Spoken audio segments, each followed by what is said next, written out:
अर्चना जी, ये bye God सही बात है कि संडे हमारा कपिल के बिना निकलता नहीं है। और जो एपिसोड हम देखते हैं वहां तो सामने बैठ के हंसते हैं ना। आज तो यहाँ बैठे हैं तो कुछ अलग ही एक ऐसी फीलिंग है कि मतलब एंड इसको मैं बोलता हूँ बॉम्बे ड्रीम कि एक ऐसी कहानी है कि जो अमृतसर से पता नहीं जो भी सपने लेके आए होंगे और यहाँ आने के बाद जो सपने साकार हुए हैं उसका ये बहुत कमाल एग्जाम्पल है। बहुत talented. Love you sir, thank you. Absolutely. और पता है ये मुझे एक्चुअली आप सही बोल रहे हैं, मुझे हर एपिसोड सपने जैसा लगता है क्योंकि हम आपको हमेशा देखते आए हैं बड़े पर्दे पे, है ना। तो मुझे कभी कभी सच्ची में यकीन नहीं होता कि मैं इतना बगल में बैठ के बात कर रहा हूँ। ऊपर वाले का कर्म है सर, भोलेनाथ। अरे वाह। हाँ, हाँ। आप पिस्ता खाएंगी? नहीं नहीं, आप नहीं, आई एम ओके। सारे लेडीज ड्राई फ्रूट हैं। आप भी ले सकते हैं। नहीं, वो सेकेंडरी ऑफर है सचिन तुमको। पहला तो सोनाली को ही है ऑफर। हाँ, if you don't eat then I will give some to Sachin. आपके पास जो बोतल है वो भी पूछ लो।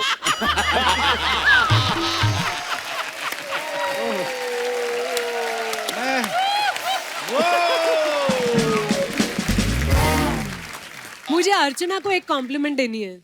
अर्चना, तुम्हारे स्टॉकर्स तुम्हें पता है, मैं तुम्हें आप नहीं कह सकती, तुम इतनी यंग हो। मुझे तू I love you. I love you too. And you're looking like $1,000,000. Thank you. मैं तुम्हें बताने वाली थी, सालों पहले तुम एयरपोर्ट आई थी मिडिल ऑफ द नाइट और तुम राह देख रही थी किसी की, और मैं वहां आई थी किसी को रिसीव करने। You were well dressed, you were not wearing makeup at all, लेकिन इतनी खूबसूरत लग रही थी तुम। You were so stylish. Oh, thank you. And Thank you बाद so में much. ऑफ कोर्स तुम, But I want to know, आया था कौन? तुम्हारे स्वीटहार्ट ही आए थे। अच्छा, ओके। अब मुझे लग रहा है कि भारत जो है वो तरक्की की ओर बढ़ रहा है। क्यों? एक महिला दूसरी महिला की इतनी तारीफ कर रही है।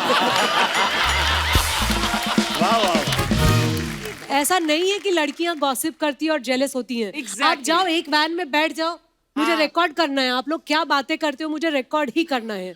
मुझे लगता है कि ये लड़के लोग होते हैं ना, ये ज्यादा गॉसिप करते हैं, है ना। बहुत ज्यादा। पर देखो बातें आप ही की करते हैं हम। क्लीन बोल्ड, मतलब आउट हो गई मैं। पर बड़ी प्यारी लग रही हैं आप। ये जो 3 माले के आपने इयर रिंग्स पहने हैं, मतलब कमाल है। वाह। दिल चाहता है कि कितने साल हो गए सोनाली जी? लगता तो है कि 2 साल हो गए हैं, लेकिन रिकॉर्ड्स बताते हैं कि 20 साल हो गए। वाह। कौन सा च्यवनप्राश खाती हैं आप? कोई तो फर्क नजर आए 20 साल बाद? कोई फर्क नहीं है? नहीं, वो सारी टीम ही यंग लगती है ना, तो मुझे भी टीम का हिस्सा होना जरूरी है।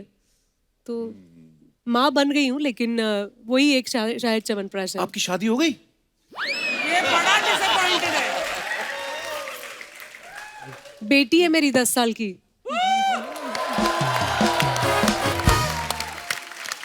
एक्चुअली 20 साल बाद भी सेम आप वैसी की वैसी लग रही हैं। True, तो बड़ा मजा आया आज आप।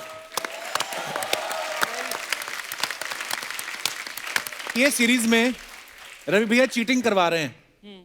तो रवि भैया, जब आपको ये रोल ऑफर हुआ, आपने पूछा नहीं प्रोड्यूसर से कि मैं आपको बदमाश लगता हूँ?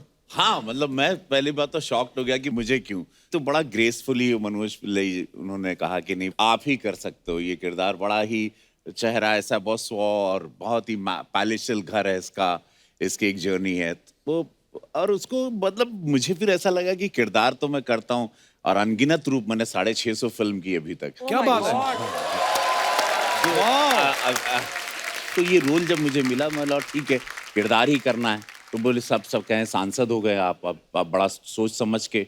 मतलब देखो, सांसद हूँ और लेकिन देश जानता है कि सांसद मैं इसलिए बना। गोरखपुर ने मुझे 7.5 लाख वोट इसलिए दिए क्योंकि मैं उनको 30 साल से एंटरटेन कर रहा था इस देश को और गोरखपुर को। वो मेरी पहली पहचान है। मैं किरदार करूँगा, हाँ, राष्ट्र विरोधी कुछ नहीं करूँगा, ऐसी कुछ न हो कि गलत। इसमें एक है कि किरदार है और वो बताता है कि ये शॉर्टकट है। और शॉर्टकट मैं सबको ही कहूँ, आप लोग देख रहे हो शो, शॉर्टकट मैं इसमें कमाना चाहता हूँ, लेकिन शॉर्टकट का पैसा भी शॉर्ट में ही चला जाता है।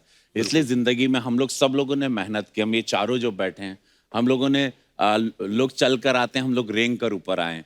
तो मैं शॉर्टकट कभी नहीं लेना लाइफ में, लॉन्ग कट में थोड़ा समय।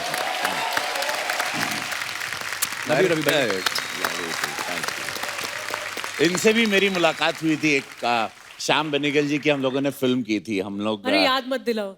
वेल डन अब्बा। वेल डन अब्बा। तो मेरा सपना तो देखो, मुझे रवि के साथ काम करने का मौका मिल रहा था। जी। श्याम बाबू ने बोला था कि मेरी बरसों से तमन्ना थी कि मुझे उनके साथ काम करने का मौका मिले। तो उन्होंने बोला कि एक रोल है, करोगी? मैंने कहा करूंगी।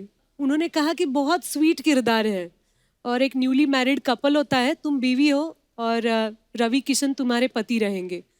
तो मैंने कहा ठीक है, वंडरफुल। जी। तो मैं हैदराबाद चली गई। We were shooting at Ramoji Rao, if I am not wrong. मैं सेट पे गई, चलो चलो चलो। उसमें बमन ईरानी भी थे, हमारे रजत भी थे, रजत कपूर। अच्छा जी। तो मैं गई और मैं श्याम बाबू के पैर छुए और मैंने कहा रेडी सर। तो उन्हें कहा रेडी, वेरी गुड सोनाली, अब तुम्हें ये रवि है, इसके ऊपर कूदना है। यू आर इन लव, पलंग तोड़ दो। अरे बाप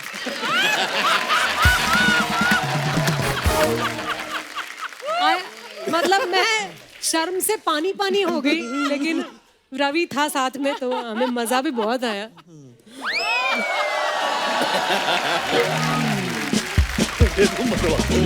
मरवा दो भाई, ऐसा कुछ नहीं था। हम फिल्म करने में हैं।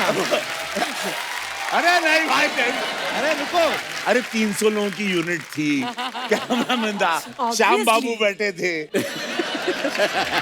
प्यार से बोल रही हूँ, कॉम्प्लीमेंट भी तो देनी चाहिए ना। याद है आपके साथ मेरा गाना था, कितना एक भूल गई कौन सा? Lovely moment, we both were dancing. अच्छा, forgotten Ravi, I'm so sorry. बताओ तू कैसे भूल सकती हो? अच्छा, पर रवि बाबू भी मतलब अभी क्योंकि सांसद हो गए हैं तो अभी भाई बहुत बार होता है, आप एक्टर सबसे पहली बात तो ये है, तो सोच समझ के बोलना पड़ता है। यादें सारी रखी हुई हैं। यार ब्यूटीफुल मोमेंट था वो सब। अच्छा गाना आपको एक एक याद है रवि बाबू? सांसद एक सेवा के रूप में मैं हूं, आप लोग देख रहे हैं मैं कर रहा हूं, लेकिन ये एक इंसान में एक अभिनेता भी है और वो जिंदा भी है, और सबको इसी तरह जिंदा रहना चाहिए। बिकॉज बहुत स्ट्रेस है वो उस दुनिया में जहाँ पे आप सांसद हो। तो देश भी समझ सकता है वो दुनिया मेरी है, लेकिन इसी दुनिया से वो दुनिया मुझे मिली है। Absolutely. बहुत बढ़िया। अगर कलाकार जाता है वहां पे, उसको अपनी इंडस्ट्री की बात तो जरूर, जिसकी वजह से गया है, जरूर। अदरवाइज मुझे कौन जानता था, मैं कैसे सांसद बन सकता, वो भी इतनी हॉट सीट, और गोरखपुर योगी महाराज जी की सीट, जी। वहां का मैं सांसद बन गया। तो इसी की वजह से ना, बिल्कुल। इसी मेकअप की वजह से, इसी काले कैमरे की वजह से इसने मेरी जिंदगी बदल दी। तो मैं इसको कैसे इसका कर्ज चुकाऊं? इंग्लिश में कहा था टाइम टू पे बैक, यू हैव टू पे बैक। क्या बात है रवि भैया। पॉलिटिक्स की बात चली तो आपने सचिन सर को बहुत सारी फिल्मों में देखा होगा, जैसे अग्निपथ में इन्होंने होम सेक्रेटरी का रोल किया था। पोस्टर बॉयज में ये चीफ मिनिस्टर बने, शैडो और अजान में होम मिनिस्टर का रोल किया। तो मेरे को ये पूछना था सर, जब आप एयरपोर्ट जाते हैं आपकी चेकिंग होती है? मैं थोड़ी कोशिश भी कर लेता हूँ थोड़ी वैसी एक्टिंग करने की, लेकिन पकड़ा जाता है।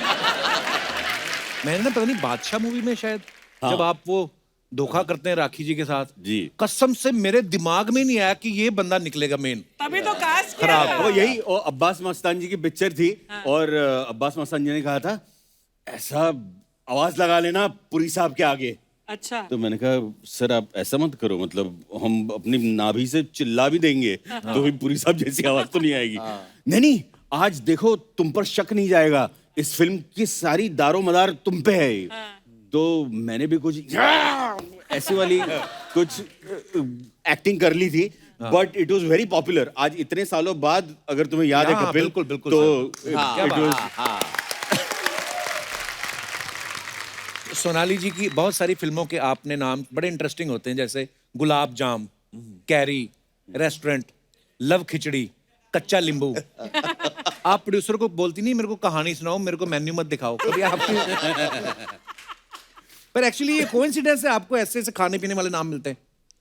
हो सकता है, अब तुम कह रहे हो तो मुझे भी लग रहा है कि हाँ, काफी सारी फिल्में हैं जो मेन्यू पे होनी चाहिए, लेकिन फिल्में बड़ी खूबसूरत थी, कहानियां बहुत अच्छी थी। वाह। तो दोस्तों हमारे साथ ऑनलाइन एक बहुत ही कमाल के आर्टिस्ट जो हैं ऋत्विक भौमिक, वो भी हमारे साथ मौजूद हैं, जो विसल ब्लोअर में बहुत ही बेहतरीन रोल अदा कर रहे हैं। Ritwik, hi Ritwik. Hi Ravi sir, hi Sonali Hi, ma'am, hi Ritwik, how Sachin are sir. you? How are you? Ritwik, एक बात पूछना चाहता हूँ। आपने पहली ही अपनी सीरीज में नसीर साहब के साथ, नसीरुद्दीन शाह साहब के साथ बड़ा बेहतरीन काम किया। उसके बावजूद भी आप इतना क्यों डरे कि आप मेरे सामने फेस टू फेस नहीं आए? ओ आई मीन जोक्स अबाउट, कहाँ बिजी हैं आप? सर मैं ग्वालियर में हूँ, यहाँ पे शूट कर रहा हूँ। Okay. But before talking about any other great people, Kapil sir, मैं आपसे ये कहना चाहूंगा कि मैं आपका बहुत आभारी हूँ। और ये क्यों हूँ मैं बताता हूँ। मैं पिछले साल जो लॉकडाउन हुआ, जी। वहाँ हर किसी के लाइफ में काफी इट वाज डिफिकल्ट, सबके लिए एक बहुत ही कठिन समय गया। My father was going through a very emotional distress and he wasn't having a great time. वो खुद अपनी ही घर पे बैठ नहीं पाते, वो उनको काम करना होता है, तो उनको घर पे बैठना पड़ा, तो वो he was going through a turmoil. And सब कुछ ट्राई किया जो हर किसी ने इस देश में, दुनिया में ट्राई किया, कुकिंग से लेके, क्लीनिंग से लेके, रीडिंग से लेके, हर चीज। But the only thing that kept him going was your show. So thank you अरे वाह। Thank you dear, thank you. Hrithik, आपकी इस सीरीज में आप मेडिकल के फाइनल ईयर के स्टूडेंट हैं। रियल लाइफ में कभी आपने अच्छे नंबर आ जाते थे आपके, क्या कुछ जुगाड़ लड़ाना पड़ता था आपको भी? सर एक मजाक की बात मैं आपको बताता हूँ। मजाक जी। एक्चुअली है नहीं, असली बात है, बट मजाक के बाद में बन गया। नंबर मेरे बहुत अच्छे आते नहीं थे, बट मैं पास कर जाता था किसी ना किसी तरीके से। जो मेरा 12th का एग्जाम था, उस I don't know why I am saying this, मैं नेशनल टेलीविजन पे ये बोलने वाला हूँ, अपॉलॉजीज टू एवरीबॉडी, ये कभी मत करना जो मैं कर रहा हूँ, जो मैं कहने वाला हूँ, कभी कभी भी मत करना। मेरा अकाउंट्स का पेपर था और मैं बहुत डरा हुआ था कि मैं पास होऊंगा नहीं होऊंगा, और मुझे ऐसे भी आगे जाके एक्टिंग ही करनी थी। तो ध्यान मेरा थोड़ा पढ़ाई की तरफ नहीं था ज्यादातर। जो मेरा अकाउंट्स का पेपर था ना, तब मैंने अपना पेपर लिखा और फिर सारे क्वेश्चंस के साथ अपने मार्क्स कैलकुलेट किए और देखा कि शायद अच्छे मार्क्स नहीं आ रहे, शायद मैं स्क्रीप थ्रू के पास भी नहीं करूंगा। तो मैंने एक चिट्ठी लिखी, उस एक पेज टर्न किया और वहाँ पे एक चिट्ठी लिखी जहाँ पे मैंने लिखा है इन्विजिलेटर को कि जो भी ये चेक करेंगे, मुझे मेरी जिंदगी में मेरा ये सपना है, मुझे ये करना है, उसके लिए मैं ये कर रहा हूँ और ये कर रहा हूँ और मुझे आगे जाके यही करना है। अगर इस एग्जाम में मैं फेल हो गया तो शायद मैं नहीं जा पाऊंगा, तो शायद मेरी जिंदगी में कठिनाई आएंगी। और ये लिख के मैंने छोड़ दिया। आप मानेंगे नहीं सर, पासिंग मार्क्स होते थे कुछ 45 होता था पासिंग मार्क्स आउट ऑफ 100। मुझे पता नहीं कैसे 65 मिला अकाउंट्स में 12th में। I have no idea how, क्योंकि मैंने कैलकुलेट भी किया था और मार्क्स वैसे थे नहीं। तो जो पेपर चेक कर रहे होंगे शायद वो भी कभी एक्टर बनना चाहते होंगे। आपके दर्द को समझ लिया उन्होंने। नहीं, आपको जब पता था एक्टर ही बनना है तो क्यों पिताजी के पैसे आपने लगवाए फिर अकाउंट्स की पढ़ाई में? मैं तो कब से कह रहा हूँ पिताजी को कि मत कराओ मत कराओ, बट वो कह रहे थे नहीं ग्रेजुएशन एक, आप जानते हैं इंडिया में जैसे होता है। जी। ऋत्विक, मैंने आपके बारे में एक और बात सुनी है कि चेन्नई एक्सप्रेस फिल्म में लुंगी डांस जो गाना है उसके पीछे एज ए बैकग्राउंड डांसर ये नाच रहे थे। Wow. तो वो कौन आदमी था जिसने सबसे पहले आपकी लुंगी को आपके टैलेंट को नोटिस किया? I mean, अब आप बड़े कमाल के अच्छा, बेहतरीन मुझे रोल नहीं कर रहे पता हैं। था। हाँ। अच्छा, ये बात हमको भी नहीं नहीं सही में। नहीं, ये सही इन्फॉर्मेशन नहीं है, ये पता नहीं ये खबर कहाँ से निकली हाँ, और लेकिन क्यों ये हुआ वायरल है, सब। पूरे देश में ये चर्चा है। हाँ बट मैं नहीं था। आई यूज्ड टू वर्क मैं मिस्टर शामक डावर के स्कूल में था। I used to teach there, I used to learn there as a dancer, as a professional dancer. मैंने काफी साल काम किया, लेकिन लुंगी डांस में मैं नहीं हूँ। मैं नहीं हूँ लुंगी डांस। चलो कभी ना कहीं लुंगी में तो रहे ही होंगे, लुंगी डांस में ना सही, पर आप बड़ा धोतियों बेहतरीन में बड़ा काम रहा कर रहे हैं ऋत्विक। थैंक यू और वेरी फाइन एक्टर। आपको आने वाले तमाम प्रोजेक्ट्स के लिए भी ढेर सारी शुभकामनाएं और हमारे साथ जुड़ने के लिए बहुत बहुत धन्यवाद Hrithik. Thank you sir, thank you. इधर क्या हो रहा था? इधर बर्फ गिर रही थी। सर मैं बहुत खुशी खुशी वहाँ बैठ जाऊंगी। एक तो सबसे पहले मैं बोलना चाहती हूँ मैं पंजाबी हूँ और विसल ब्लोअर के लिए तो बहुत खुश है पेरेंट्स, पर वो कह रहे हैं तू A10 कपिल शर्मा शो ते कदों जाना है। हाय हाय। धन्यवाद। क्या बात है, so proud of you, so proud of you. आज आप यहाँ तक पहुँच गए। सर मेरा जयपुर में शूट चल रहा था, मेरी मम्मी के फोन पे फोन आ रहे हैं कि अगर तू शो पे नहीं गया तो घर वापस नहीं आना। इस बात पर तो यार क्या बात है यार, धन्यवाद धन्यवाद। अब मैं आप दोनों से ये बोलना चाहता हूँ, बहुत यंग है और बहुत ही कमाल का काम आपने किया है। इनकी तरफ देखिए, इतनी सारी फिल्में कर रही हैं, पहली बार आज हमारे शो पे आई हैं। मुझे आपके एस्ट्रोलॉजर का नंबर चाहिए जिससे उपाय करा के आप यहाँ तक पहुंचे आए। तो विसल ब्लोअर के लिए ऑडिशन हुआ था कि सीटें बजवा के देखी थी उन्होंने? ऑडिशन हुआ था सर और मैं चंडीगढ़ में ही थी। Don't call me sir, okay. Just call मी पाजी बेबी पाजी आई मीन खुद के 2 बेबीज हैं। नहीं मेरा नाम वैसे कपिल है। एक है ना? 2 सोनाली 2। अच्छा सेकंड कब आ गया? नहीं चिल्ला चिल्ला के बोले तो सेकंड लॉकडाउन। अरे वो पहला आपको पहले बताऊं? लॉकडाउन में हुआ, दूसरा दूसरे लॉकडाउन में।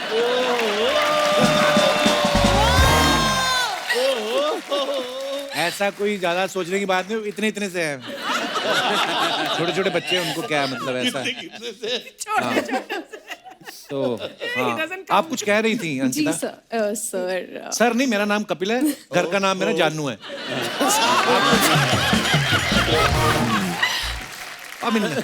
तो आप कुछ कह रही थी अंकिता? हाँ जी। तो ऑडिशन कॉल आया, मैं चंडीगढ़ में थी, मेरी रियल सिस्टर की वेडिंग थी और बिग फैट पंजाबी वेडिंग।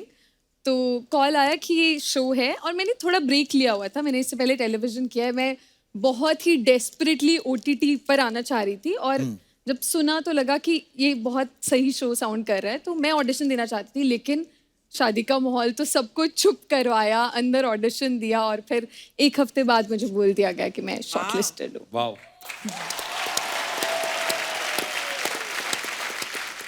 और आशीष? सर मेरे को तो 2 बार ऑडिशन देना पड़ा। तो पहली बार उनको यकीन नहीं हुआ, मतलब यकीन नहीं हुआ ये कर पाएगा। पता नहीं, तो री ऑडिशन हुआ मेरा, फिर मेरी मनोज सर से मीटिंग हुई, फिर मुझे निकाल दिया गया। हाँ? हाँ, अच्छा। फिर मेरे को दोबारा फोन किया गया, तुम करोगे? मैंने कहा हाँ सर मैं करना चाहता हूँ। तो मुझे ऐसे एकदम रोते राते फाइनली मैं पहुंचा हूँ उसमें। अच्छा। लेकिन क्या कैरेक्टर मिला है तुम्हें? कैरेक्टर इन्हीं के अंडर हैं, इन्हीं के नहीं student मतलब दर्शक अभी मतलब कितना रिएक्ट कर रहे हैं। बड़ा Thank you. Fantastic performance. Thank you very much ma'am. Sonali ma'am, ये सवाल मेरा आपसे भी है और आपसे भी है। हमेशा ना, जैसे इस सीरीज में भी दिखाया गया, चीटिंग के हर तरह के तरीके इस्तेमाल किए गए हैं। नॉर्मली हमने हमेशा सुना है कि ये लड़के चीटिंग करते हुए पकड़े गए, लड़कियों के बारे में बड़ा कम सुनाई देता है। ये ऑनेस्ट होती हैं या पकड़ी नहीं जाती? ऑनेस्ट होती हैं, है ना? पकड़ी भी नहीं जाती। तो अब ये ऑनेस्ट निकली है।